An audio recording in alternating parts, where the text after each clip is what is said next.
Do you know the biggest setback for retail traders in 2025? It is not discipline, it's not the strategy, it is the capital. Most retail traders simply don't have enough money to trade with. They might be good traders, they might be even making 2 to 5% every month, but when you're trading a $1,000 account, that 2 to 5% is a minimal amount in terms of dollars. It is definitely not enough to cover any monthly expenses and definitely not enough to live off of. I would say even $10,000 in your trading account is not enough. So what do most retail traders do? Well, they start over risking. They risk 5%, 10% of their whole capital on one position. They blow their account and then they give up. In this video, I'm going to show you the best ways to get capital as a retail trader in 2025. From prop firms to real investors. Let's go. Let's start with the most obvious one. That would be prop firms. This is by far the fastest and the most affordable way to get capital. But here is something that you need to know. So prop firms make all of their revenue from the failed challenge fees. They don't want you to make money on the funded account. Why? Well, because when you make money, you get paid from the challenge fees as well, so your profits go straight out of the prop firm's pockets. Most prop firms are shady. I would say 95% of them are not to be trusted. Even if you reach the funded stage, even if you secure a payout, you're usually not gonna see that money. So who do I recommend? Well, FTMO and the 5%ers. They have been around for years and they actually pay out traders.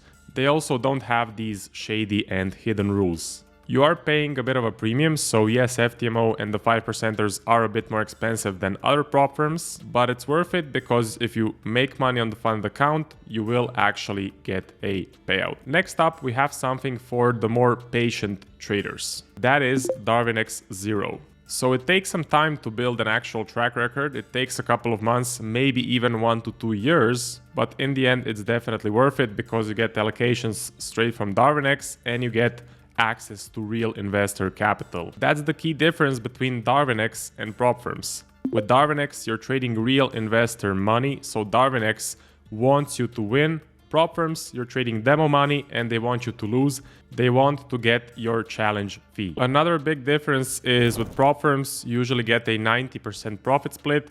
With Darinx, it is 15%. But don't let the profit split turn you away. That 15% is actually standard for hedge fund managers. It is the industry standard number you can find on Wall Street. And that is the cost of managing real regulated capital.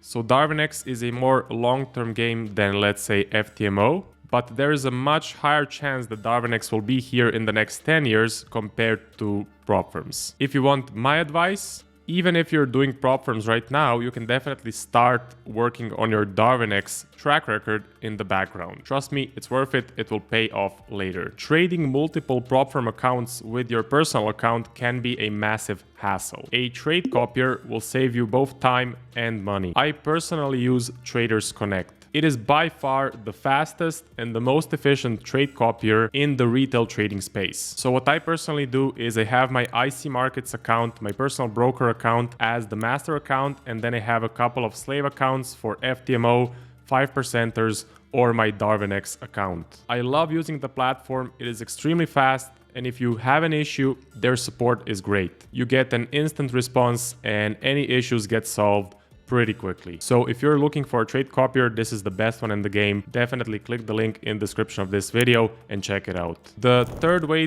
to get capital is to directly attract investors without a third party.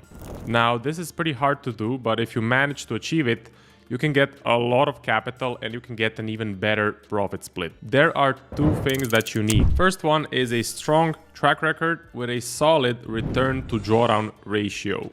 An example would be a return of 20 to 30% per year with, let's say, a 5% drawdown. Second thing is you need connections. You need to know people that have money, or you need to have a strong online presence that actually builds trust between you and the investors. Sure, you might raise some money from family and friends, but usually that's not enough. You can take a look at someone like Vukovic. He had a great track record. He was well known in the media and on LinkedIn, That gave him credibility, and then large investors felt that they can trust him with their money. So now he has over, I think, $30 million under management. There is one major issue with this form of attracting capital. When you're in drawdown, these investor relations can be brutal. They will call you, they will question your trades, they'll want to pull out their money. So this is not for everyone. If you're a good people person, if you can filter out who would be a good investor and who would not, then you can definitely try to get capital this way. But yeah, these investor relations can really mess up your psychology, which is very bad for your trading. And finally, if you're really serious about trading, this last option may be the best. Get a job at a real prop firm. And no, I'm not talking about FTMO, I'm talking about, for example, SMB Capital. That means you're trading with a team, you're trading in-house money, and the sole source of profits for the company comes from actual trading profits. So you're surrounded by elite traders, you learn some amazing market edges, you get coaching, tools, structure. Again, you're there for 8 to 10 hours every day. It is the best learning environment in the industry. There is one thing that you need to understand. Trading at a real prop firm doesn't give you the freedom that social media would like you to believe. Real traders at S&P Capital, they work 10, 12 hours per day. Trading is the same as any other competitive sport. If you want to be the best, if you want to be on the top, you need to train for hours and hours and hours every single day. It is just work, work, work, and there's a lot of work. And the market, it is the worst boss in the world. No sympathy, no leniency, no days off. So if you're chasing trading to escape a boss or to escape a 9 to 5, this is not the right game for you.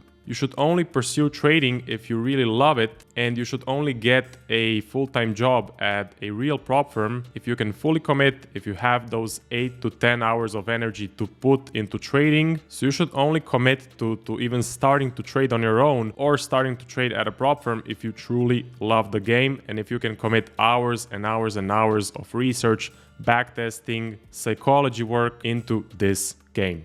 Otherwise, you will waste your money, you'll waste your time, and you'll probably screw up your mental health as well. So to conclude, one of the biggest mistakes that retail traders make is they put in the work, they develop a strategy, they backtest it, they do the research, they create a unique trading edge, but they just don't have enough capital to trade. So here is a quick recap. Use prop firms like FTMO to get started, build a Darinx track record in the background, grow your online reputation so that you can attract investors later down the line. And if you're really committed, if you want trading to be your full-time career, consider joining a prop firm. If you have made it this far in the video, drop the word capital in the comment section below. That way I will know you have watched the whole thing. And if you want help building a real trading edge, getting funded, and creating a nice track record, definitely check out Zentum Trading by clicking the link in the description. We teach you everything you need to know to go from zero to becoming a consistently profitable trader. Thank you very much for watching, and I will see you in the next video.